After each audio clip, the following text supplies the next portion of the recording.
The purpose of this video is to provide a range of perspectives and experiences with farm labor and the people who are involved with the work that goes on at vegetable farms. In this video, you will meet several people who have intimate and very important knowledge on this topic from a variety of vantage points. As you watch and listen to the video, be making lists of questions that you have so that we can talk about them in follow-up discussions. So the kinds of labor, hand labor, that's required in intensive vegetable production include, of course, all the tractor work, which includes all the tillage and so forth. So there's the tractor drivers, and that is mostly, of course, paid labor at this point. Although, when I first started, there were growers that would do some of that. But now the way the industry is, almost 100% of that is done by labor, paid labor. And those are what would be more skilled, and they would get be in a higher pay range. But then, and then there's the tillage and the bed preparation and the planting. All of that is tractor work.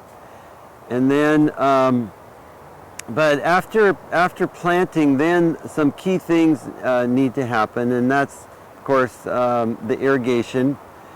And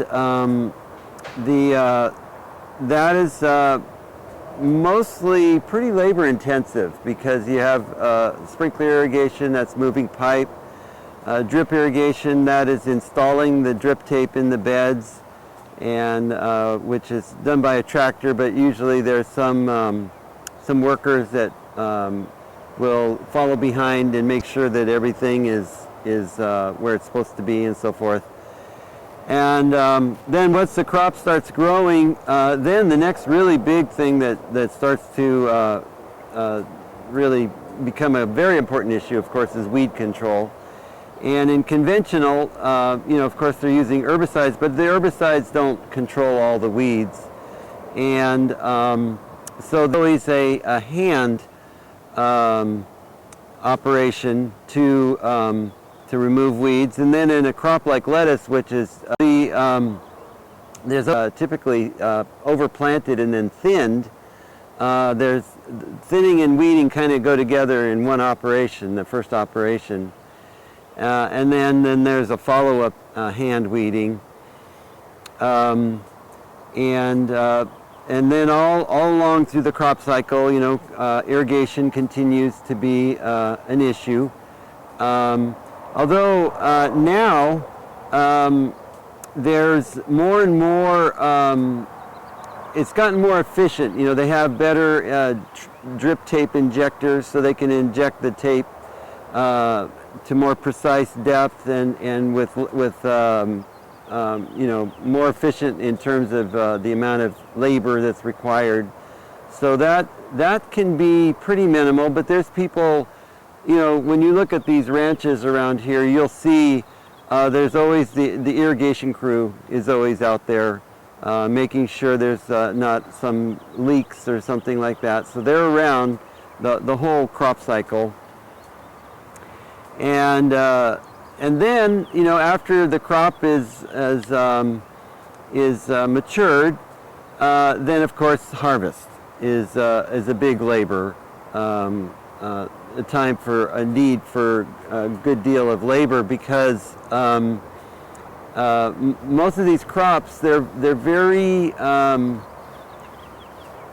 they're very delicate, and so there is a great deal of interest in mechanical harvest of some of these vegetables. But for some things, like the lettuces and cauliflower and celery and crops like that, nearly all of that is still hand harvested and by crews. Some other crops, like clip spinach, spring mix, onions, things like that. Some of that has been the labor for the need for labor has been minimized because they've been able to mechanize some of that harvest.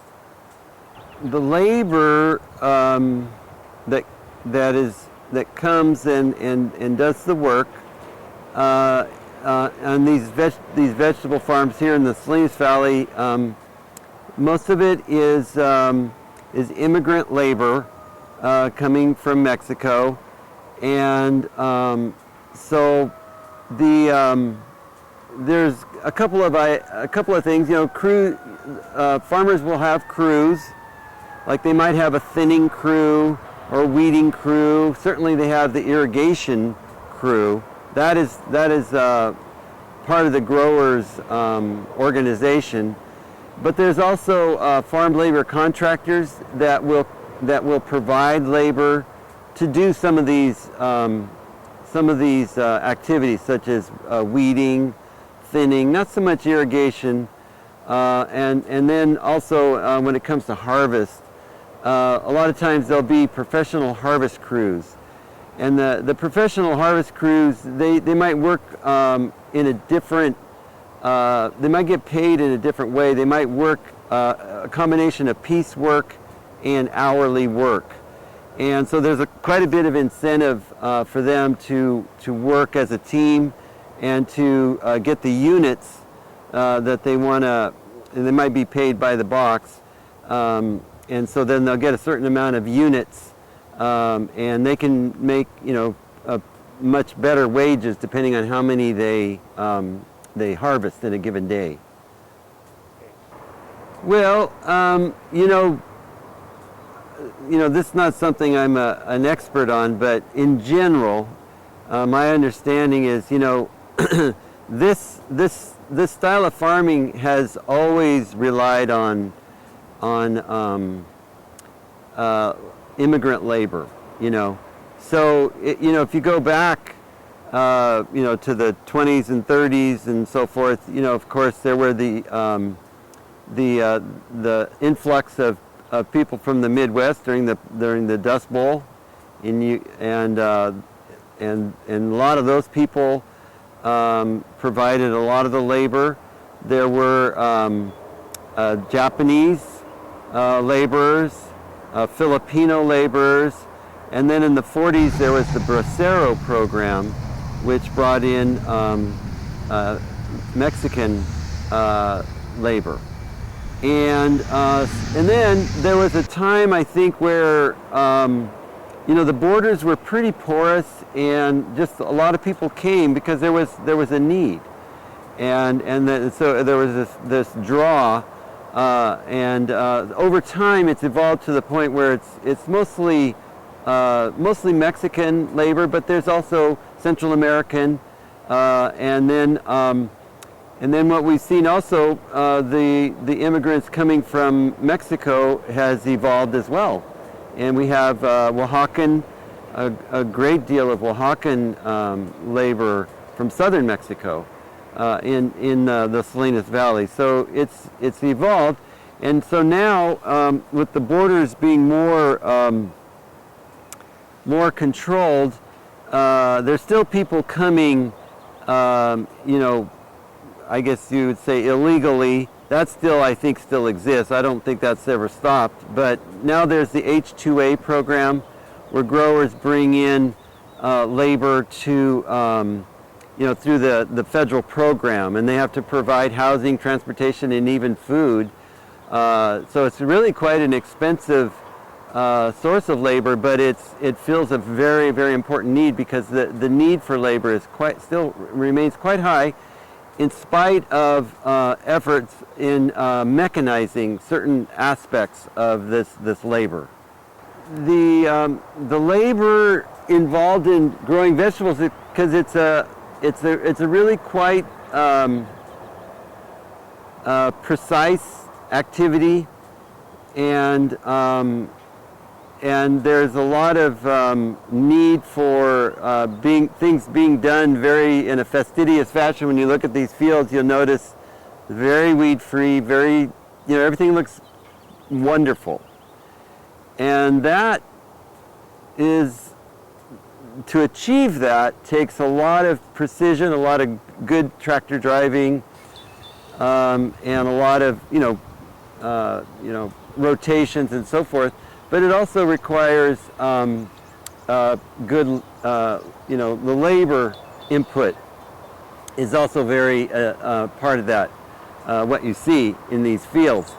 And so probably the hardest thing, I mean, a lot of the planting and so forth and all that, that's all done with tractors. Moving pipe is hard labor. When you watch the folks lifting that pipe and moving it into the fields or moving it across the field and so forth, that's hard labor. I've done it myself a little bit, and I don't think I could do it for 10 hours a day. But this is the norm is to work during the peak season 10, 12 hours a day, and so it's really physically quite challenging. On a weeding, thinning crew, that's a lot of work. Running the, hoeing for those periods of time, 10 hours a day, that's a lot of work, and very exhausting. And so that's probably an example of a lot of hard work that goes into keeping these fields weed free. And then when you get to harvesting is exhausting, because I think the hardest crop that I've ever harvested is celery. It's very heavy, and then you're doing that bending, cutting, and then standing up, and then passing it on to usually they have a harvest platform where then it's packed. But the actual physical harvesting of some of these crops is, if you can do it for an hour, that'd be one thing. But they're doing it for 10 hours a day, and so it's quite challenging, I think, and hard on people's bodies. Quite honestly. Well, all through ag, the history of ag production, people have always been thinking about ways to try and economize and on the inputs of labor and effort and so forth, and to simplify. There's nothing new in that regard happening in these production fields. What is new is the emergence of the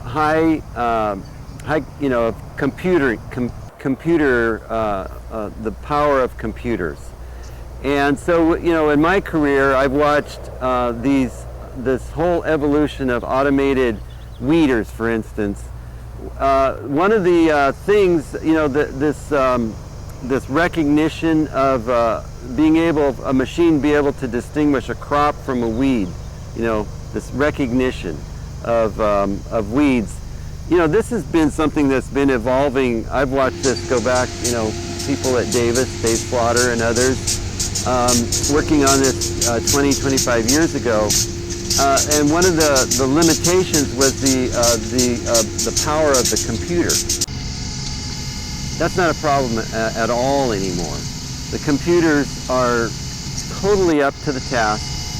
And so now we have this advanced ability to train a computer to recognize this weed from a lettuce plant and so forth. And so these computers, in fact, these machines that are just across the field here, they are able to, with a camera, they capture the image, the computer processes the image, and then sends a signal to the kill mechanism, which will take out the weeds, measured in fractions of a millisecond, I think. I'm not sure the details of it, but the machines are moving at over 2 miles an hour through the field and making these decisions. When you watch them, it's quite extraordinary to see them taking out the weeds. So we're at the point now where the automated weeders are highly sophisticated. I was in a field the other day, and they were the company was training the machine to recognize chickweed. And they were just going to spend the day in this field, and then before they were done, that machine was going to be able to recognize chickweed and separate it from lettuce. They trained it to recognize other weeds, but they'd never come across chickweed, so here was their opportunity. So that's where we're at. It's quite extraordinary, and so it comes at a very interesting time, because one of the things that we have now is actually a deficit of labor in the Salinas Valley.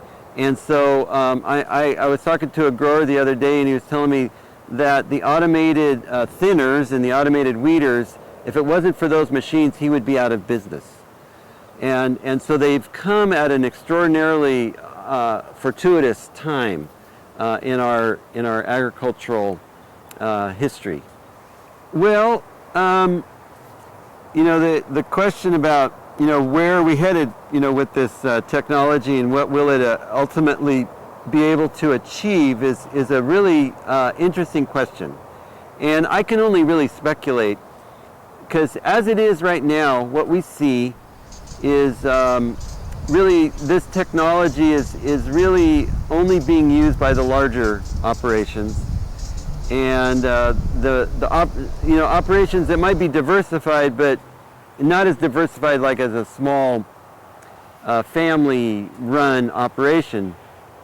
So, ultimately, it's if it evolves to the point where this technology can also trickle down to smaller, more diverse operations, that would be optimal, because as it stands now, you see the bigger operations are able to get a lot of work done with the machines.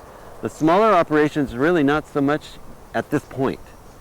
Now that could change, and I'm hoping that will change. And actually, in talking with one of the companies that's developing these high-tech weeders, this one company was telling me that they were actually trying to target their machine for the smaller operation, make it more affordable.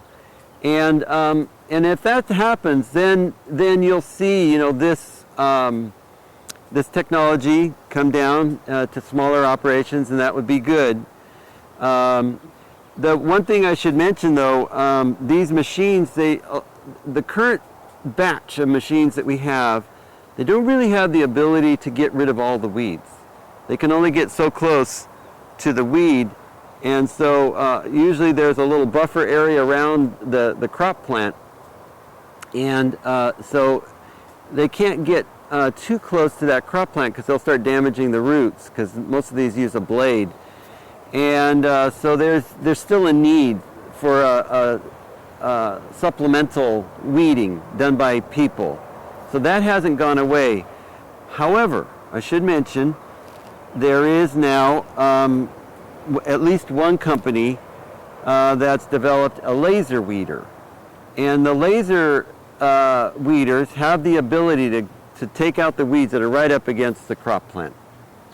And that is like basically a brand new technology. We've talked about it for a lot of years, but here's a company finally doing it, and we're going to see where this goes. I mean, that could be a game changer. We'll see how it evolves.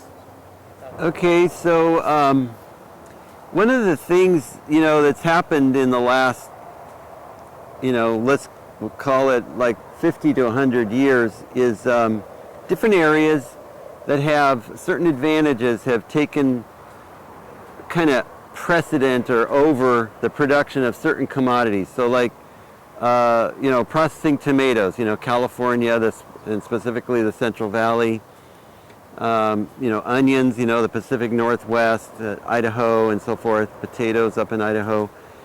And so the Salinas Valley, given the climatic conditions, has evolved to be a center for cool season vegetable and berry production during the summer, when the rest of the country is probably a little bit too hot to produce these things. And so that's why it's evolved to where the Salinas Valley produces 90% of the lettuce during the summer. Now there are other areas, like up in the San Juan Valley in Colorado, because of the high elevation, they have cooler climate. Up in Canada, and some parts of New Jersey, they can have a little window where they can produce cool season vegetables such as lettuce. The thing that you hear about quite a bit is this, the hydroponic operations up close to cities where they're producing baby lettuces, baby spinach, microgreens, these sorts of things. I have a feeling that's going to continue. And the reason is they have the advantage of, for us, especially this year, to get a truck from Salinas to Philadelphia full of lettuce, it's costing quite a bit, just the transportation costs. So if you can produce some commodity closer to those markets, those cities where there's a lot of people, which is the big markets, that's an advantage. And so that trend is probably going to continue. Now, what can they produce? Right now it's the microgreens and so forth, but maybe that will evolve to other things. I know back east they've had that big project looking at raising broccoli, starting in the south and moving up the eastern seaboard to Maine. In fact, one of the biggest broccoli producers is in the state of Maine. And so there's interest in producing some of these things back east. So the advantage we have here in the Salinas Valley may wane to some degree for some of these commodities, but and so we'll have to evolve. As these changes come. And the one thing that's for sure is that you see ag has the ability to evolve, not just in the Salinas Valley but other areas as well. And so hopefully we can evolve and adapt to also this climate issues that are going to be coming at us in the short time, and actually currently that are coming at us, because California, one of the issues we have is sufficient water to produce our crops. So these are all big challenges. My name is Chuck Heron. I'm a farm labor contractor here in the Central Valley. As time has rolled on over the last few decades, 4 or 5 decades actually, ag has become extremely restricted. Farmers have started to rely on contractors to supply their labor sources and take care of the governmental restrictions that are required of ag employers these days. And that's what we do. We supply ranches with workers for various tasks. We educate them on safety issues, practices, rules, and regulations to hopefully keep everybody safe. I've been in business for 36 years, same name, same license. I've never bounced a check. I have a pretty good reputation with the workforce in the area. My supervisors have connections with a lot of the crew bosses and labor force in the surrounding area, and we get calls from various people looking for work. They have a list of people that they have to call on for various tasks, and that's pretty much how we handle that part of it. We do both ways. As a matter of fact, we're getting ready to start the tomato harvest, which several companies that I work for grow cannery tomatoes, and one organization here that I'm affiliated with, Worth Farms, they have their own harvesting company, and we supply the labor for that. We'll put out flyers throughout various communities in the surrounding area that we're going to be taking applications for machine drivers, tractor drivers, sorters, ticket writers, both day and night. And social media has become a very big part of recruiting people also. Facebook and other lines of being able to reach out and get people. I've been very fortunate that we have been able to have a constant supply of workers without having to use H-2A workers. H-2A can be very expensive. You have to provide housing, transportation to and from their origin, country of origin, then supply them housing, food. You know, that's a pretty expensive process, but some other contractors where they deal with more crops that are more labor intense, they have to utilize those things. Some of our locals aren't acclimated to some of these jobs, so they prefer not to come out and work in our industry. My surrounding area, we are big in cannery tomatoes, onions, garlic, almonds, pistachios. There's a little bit of cotton. There's melons. There's almost anything you can grow anywhere can be grown here in this surrounding area. Some of the richest farm ground in the world. What I do is solicit tractor drivers for various tractor operations throughout the growing season. I provide people that do irrigation. They install, they maintain, and they take down various irrigation systems throughout the season. In some crops where you can't use herbicides, we supply them with folks to come in and clean out the weeds. The weeds can be very expensive for the growers when it comes to putting fertilizer and water to their crops because they rob the crops of those various nutrients. I have my pay week runs from Monday to Sunday. I have to pay within 4 days of the end of payroll. I do the paying, we do the timekeeping, we do the paying, and then we bill out the growers, and we need to receive payment within 10 days of them being billed out. So they'll be billed out on, say, probably a Tuesday or Wednesday. Hopefully by the following week, we have payment. Over the years, I've been able to develop money so that I can operate out that way. Some folks operate from week to week. I've been pretty fortunate to stay in business and keep this thing rolling.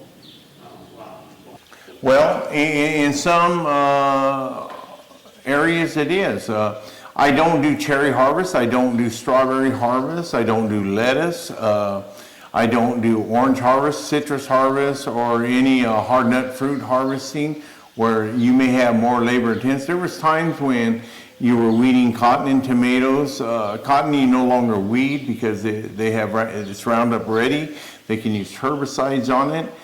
We might make one pass throughout the growing season, so it's very minor. Some of these others require a lot more people.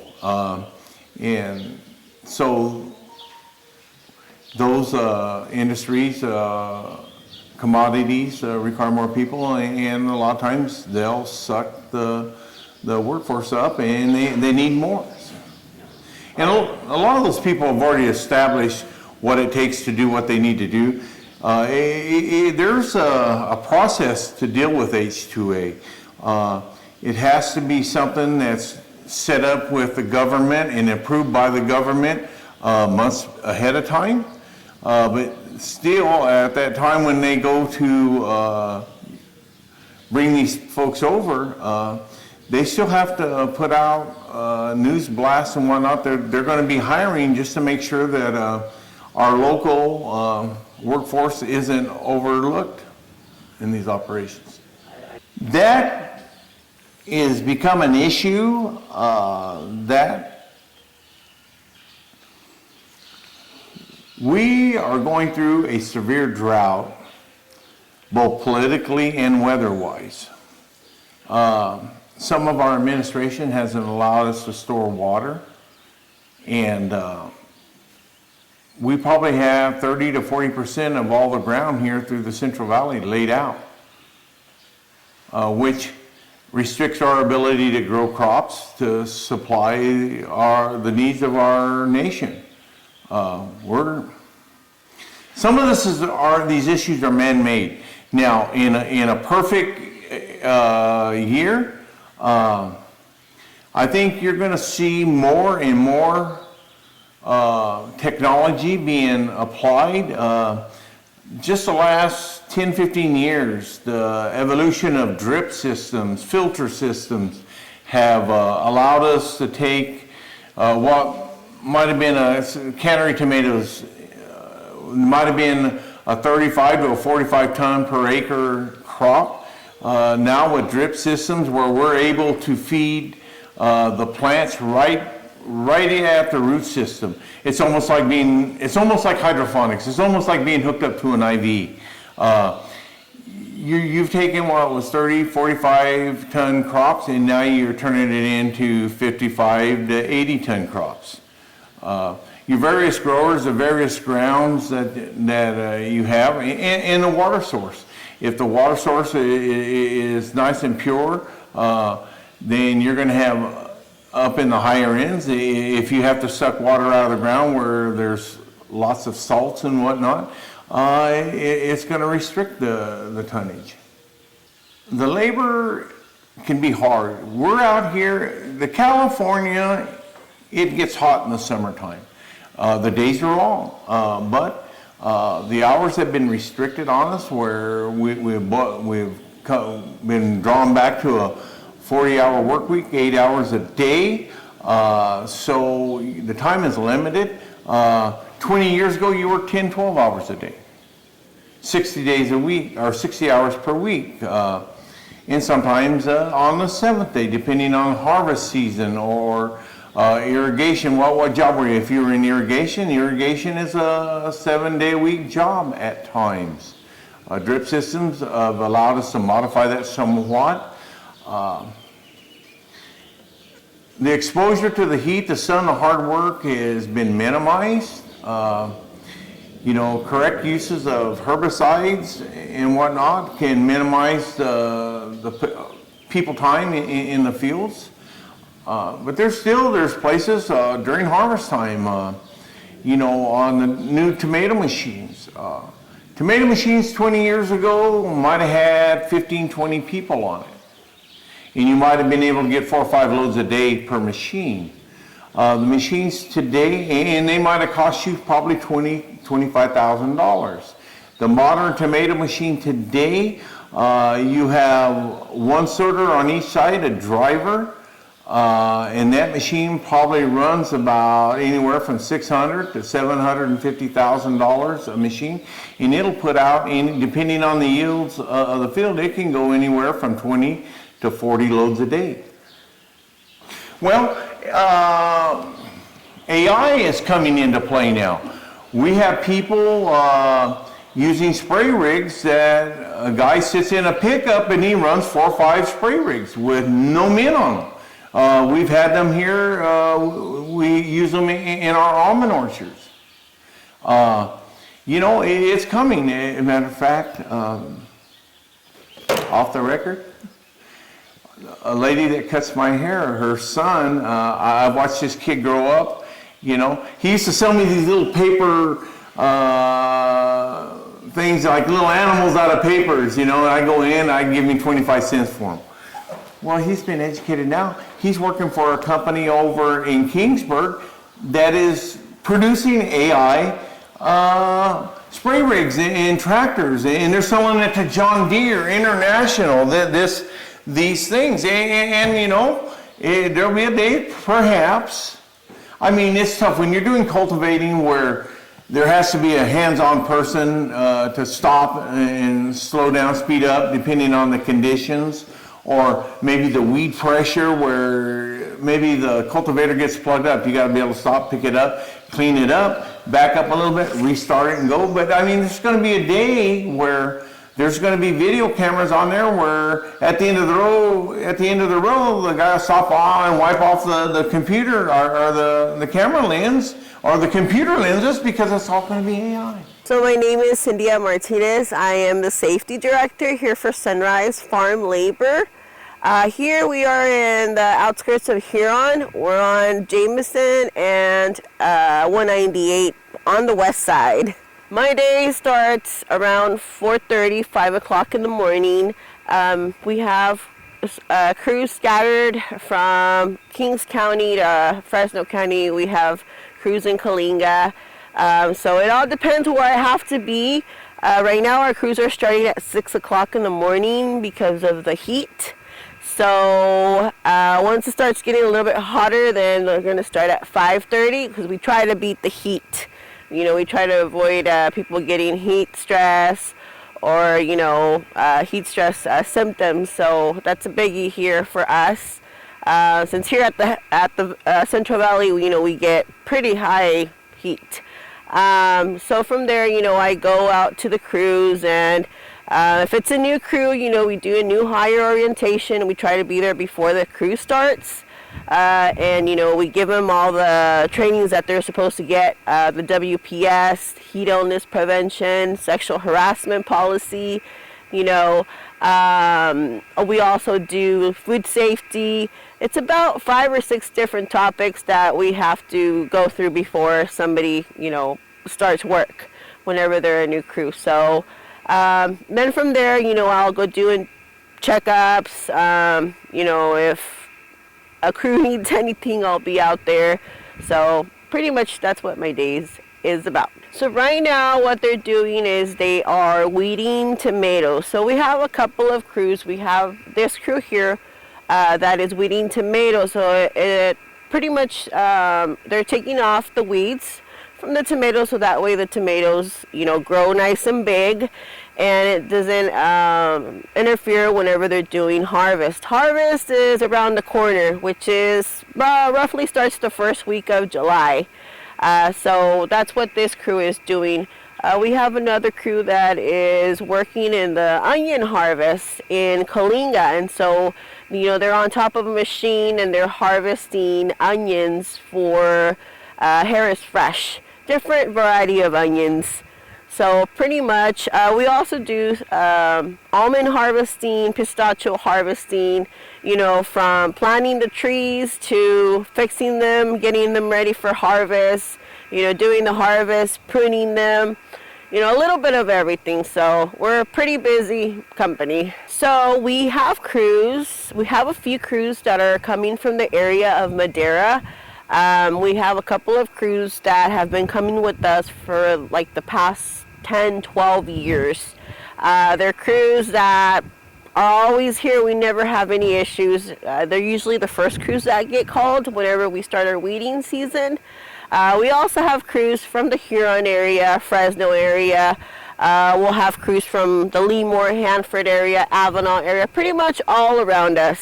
So right now, we don't have a labor shortage due to the water drought. You know, we've had a bunch of fields that weren't planted this year because we need water, and so that's the reason why. I mean, this year we've been pretty slow compared to other years because we don't have water.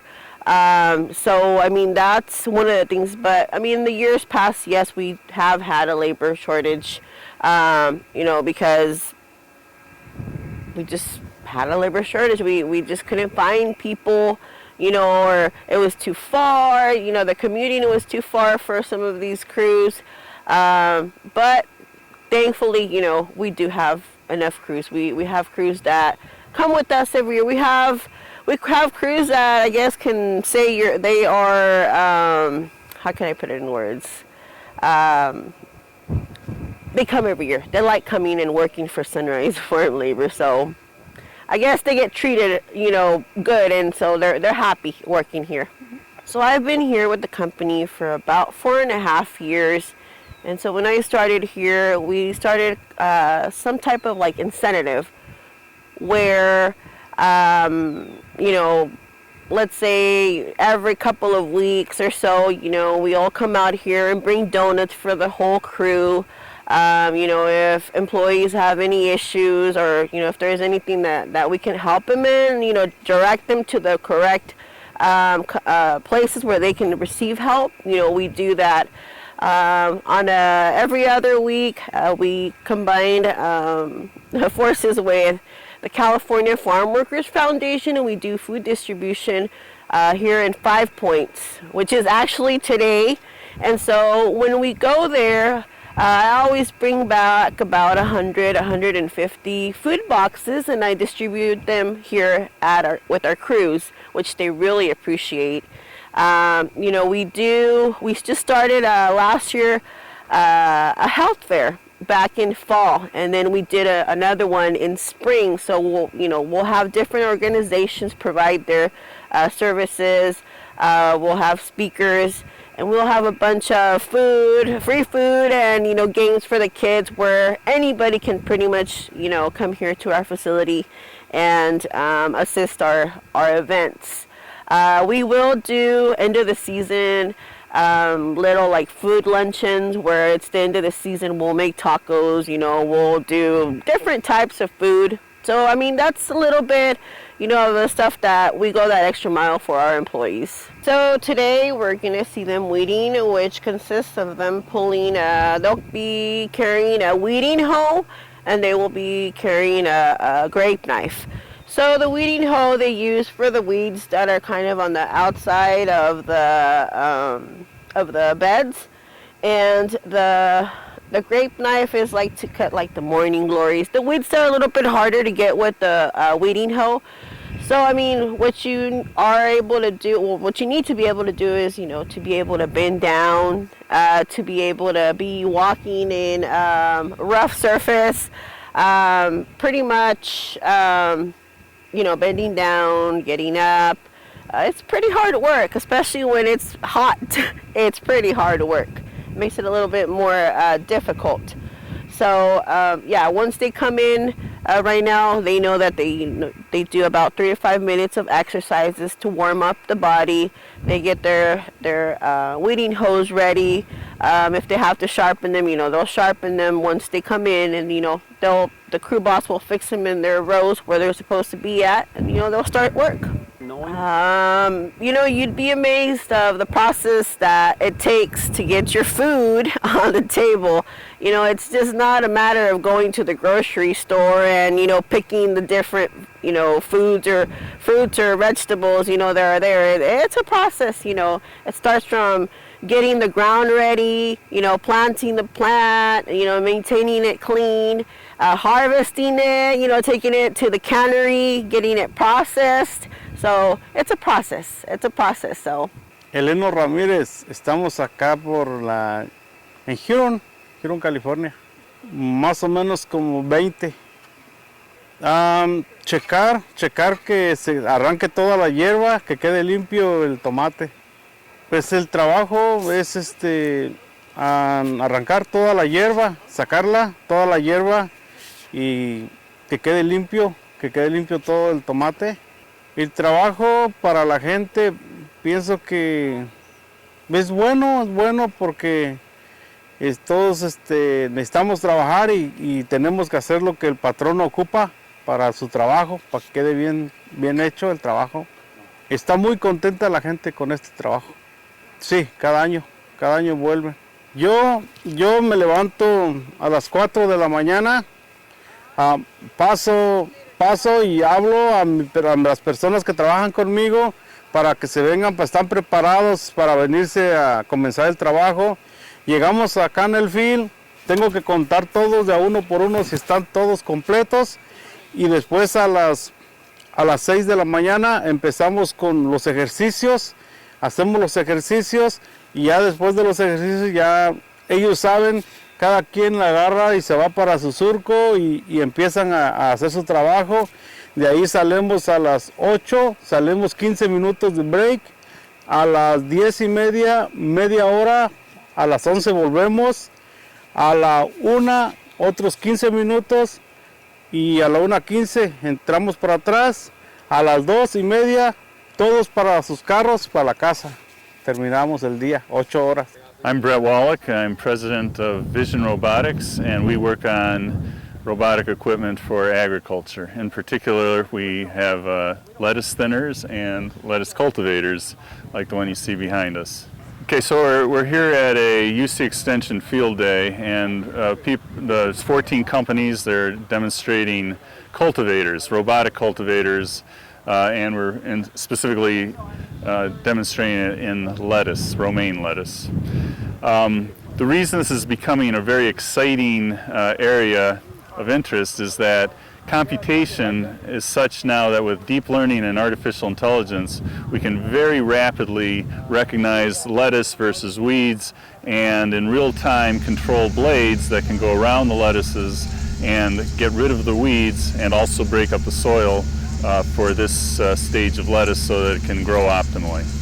So our particular innovations are that we use electric motors. Most of the others here use hydraulics, one uses pneumatics.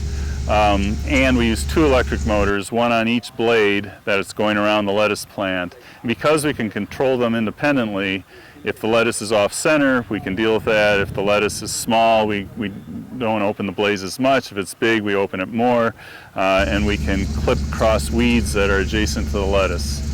And that's the main innovation in our particular unit.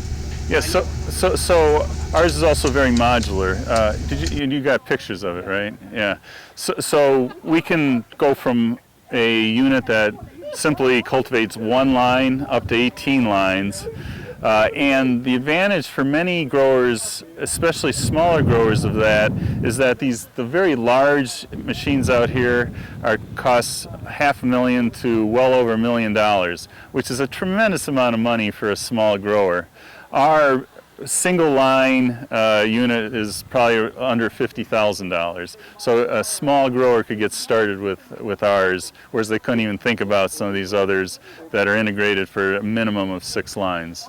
Well, I've always been interested in robotics. And when I went to college at MIT 40 some years ago, that was my concentration, artificial intelligence and robotics, and I've been interested with it for a long time. This company, Vision Robotics, I founded in 1999. So we've been in business 23 years, and we've worked on a wide variety of projects from robotic vacuum cleaners through cultivators and grapevine pruners and that. I've always been fascinated by robotics because it's so multidisciplinary. You have computer science, you have artificial intelligence, you have real-time processing, you have electronics, you have electrical power systems, and you have the mechanical systems. And all of these different disciplines come together to work and create a very high-tech, very diverse product. So in this context, so there's a bunch of different types of artificial intelligence. In this context, we're looking at something called image-object detection, and it's a type of deep neural net. And the way you train this system is you basically collect images from various fields of various lettuces with various weeds. And right now our training set is about 6,000 images. We think it'll peak out around 10 to 20,000 images. And then you basically show each of these 6,000 images to the deep neural net repetitively, hundreds, thousands of times. And it learns, and you've labeled these things. You say, okay, over here in this image is a lettuce, over here is a weed. It learns from those images what's a lettuce and what's a weed.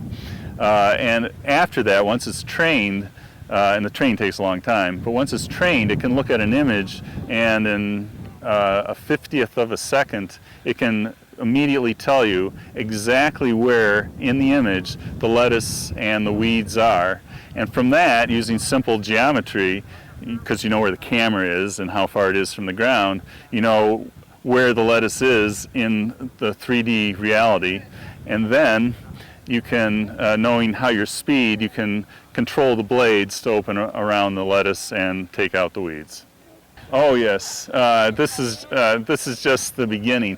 Basically, it's only in the last 10 years that we've been able to do this deep learning, neural net, artificial intelligence stuff at this level, at speeds to go fast enough.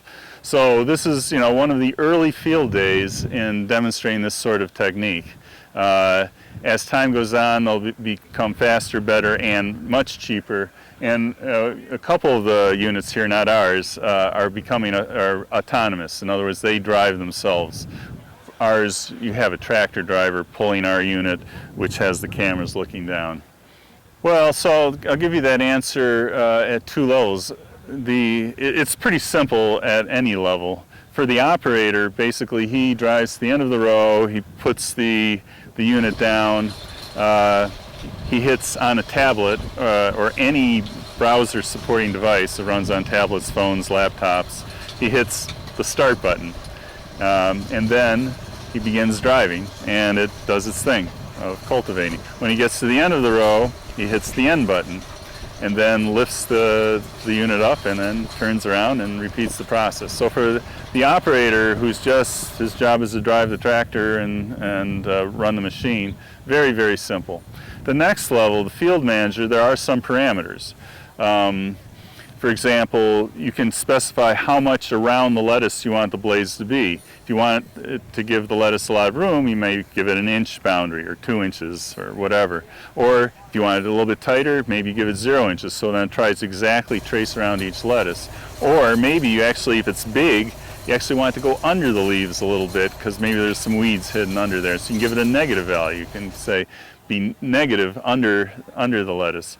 And so there's a set of parameters like that at the next level, a field manager has to be a little more knowledgeable. He has to understand his needs, the fields he's going to be weeding today, and he'll adjust those parameters. But there's not that many, and it's, within basically 20 minutes of us discussing it and some experience of him actually using it, it'll be done. No, it's an exciting field to be in. I've really enjoyed it and plan on doing it as long as I can, actually.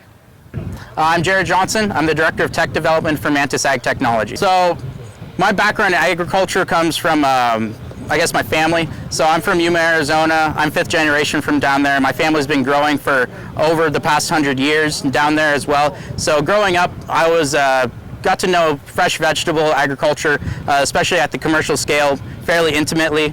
I got a lot of knowledge in terms of what works, what the traditional methods are, and at the time when I was going to college and getting out was kind of like the advent of when automation started coming into the sector itself.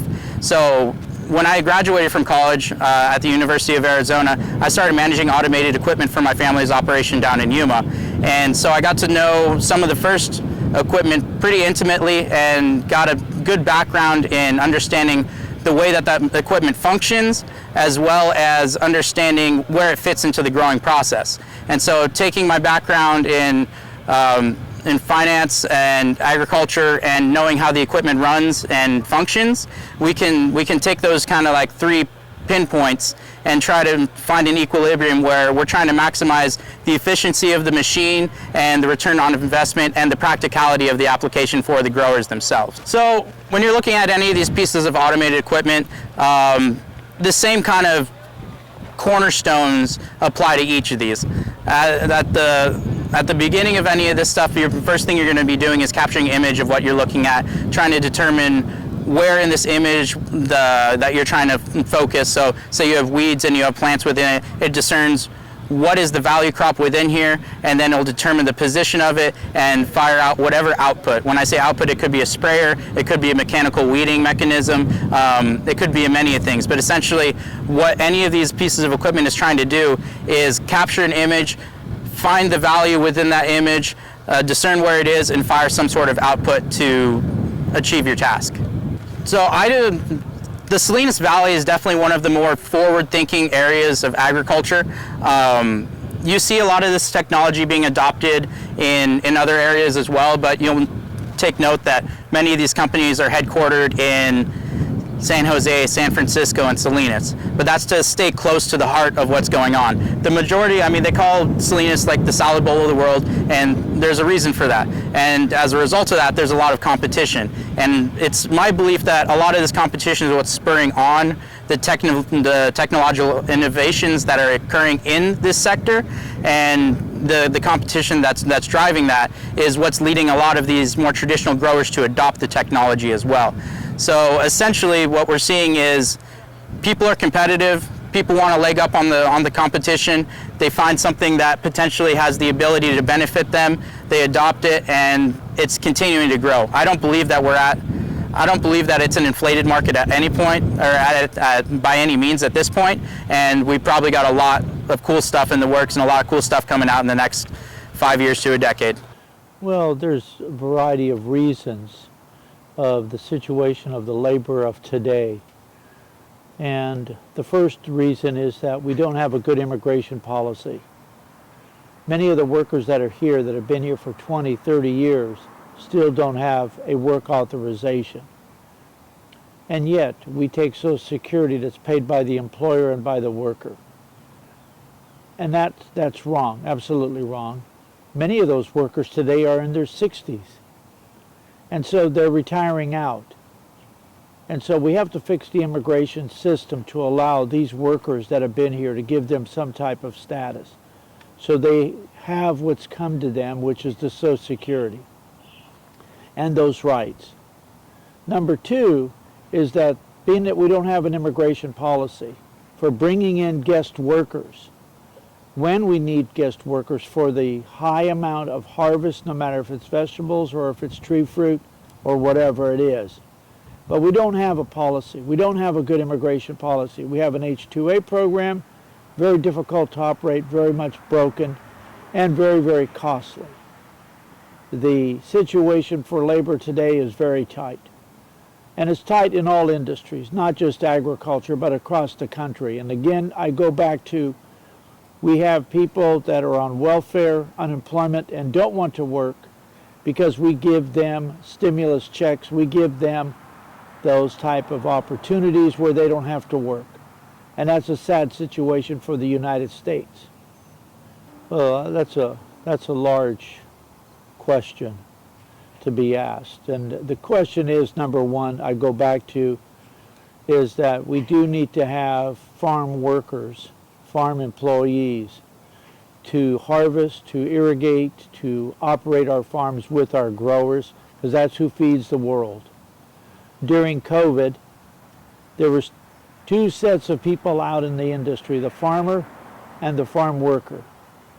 And there was no vaccines, and they're out there producing food for the country.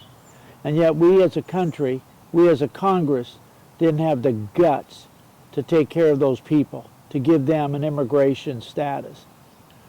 The type of workers we have today requires skills, and it's a non-skilled job. Is absolutely wrong what people say. It's a very skilled job from the standpoint of understanding when to harvest, to pick fruit by color, size, how to harvest it, how to pick citrus the right way, clipping it correctly, how to harvest fruits and vegetables the right way. But all of that takes people that want to work and that have a work ethic. And the United States, we've lost our work ethic with our people here. And again, I go back to our broken welfare system and unemployment system. It's just literally broken, and that needs to be cleaned up. But the first and most important is that we've got to build and develop an immigration system that works to take care of the needs of our farmers in our industries, to make sure we have work. And that work is provided by the grower. And when that work is provided, then it means we have to have qualified, skilled people. And today we've done a tremendous job of offering all sorts of great opportunities, especially in California compared to many other states. There are more benefits for farm workers. But again, I go back to those benefits require that these workers get their status. Immigration has been used as a political football for both parties to get elected as president, to get elected as Congress or senators. And nobody's ever stepped forward to deal with anything on both sides. I blame both sides heavily. I do know that this new president promised in his first year to deal with immigration and take care of it. This is his second term, or his second year, and nothing has been done yet. An immigration bill sits over in the Senate, and that's what we've been working on. That immigration bill needs to meet the needs of agriculture and also take care of the people called DACA, the deferred action of the children. Even those kids have not been properly taken care of that have been here since 2012. They need to be given their legal status. We're trying to convince the Senate to move forward because of the need and because of these folks deserve this status because they've been here for 20, 30 years. They put their life on the line to feed the world during COVID. And there was no vaccine out there when the workers were working. The farmers were providing all sorts of PPE supplies to help deal with the type of situation that confronts these workers. So our goal is to make sure we get a good immigration bill and push it before October of this year to get to the President of the United States and take care of two major bills. The agricultural immigration bill that takes care of field workers and packing house workers. And the second part of the immigration bill is Dreamers, DACA, giving those people their rights as well. So that's what we've been working on for the last 3 weeks. And this organization, its members ended up in relocation camps because they were citizens of the United States. How wrong that was, and how we took their properties. And many of these growers today remember the braceros that were here that took care of their farms when they were in relocation camps. And I've never forgot what I've seen from that standpoint of talking to my members and growers and everybody. And you have to care about the people. You have to care about the community. If you don't work with the community as an ag group, as an ag organization, you have to reach out. Just like we've been going since COVID, delivering masks, sanitizer, bandanas, heat illness hats. We've been going to the fields to the workers because the workers are the very integral part of this food chain. And without the workers and their hardworking efforts and their skills and their work ethics are great, that would be, we would be lost. And between the farmers and the farm workers, that's what make this thing whole. But you have to care. A person taking my job or taking any other ag organization's job, again, I go back to having those skills. They've got to care. They've got to want to work with the people. And to do that, you've got to have a passion for it. And I don't care if it's the younger generation, there are great people out there that want to do these things, but you have to be sincere and you have to work with both sides of the aisle. You must. And that is an important part, is to work with both sides of the Democrats and the Republicans. If not, you're not going to get anything done. And lastly, we show here an actual framework that a rather exceptional farm up in Meridian, California, Park Farming, that is a diversified and vegetable crop containing farm owned by Scott and Ula Park, along with Brian Park. What you can see here on the left are the core principles that Park Farming has that guide their relationships and their valuing of the people who work at their farm. And on the right, you can see comments or brief explanations for each of these principles.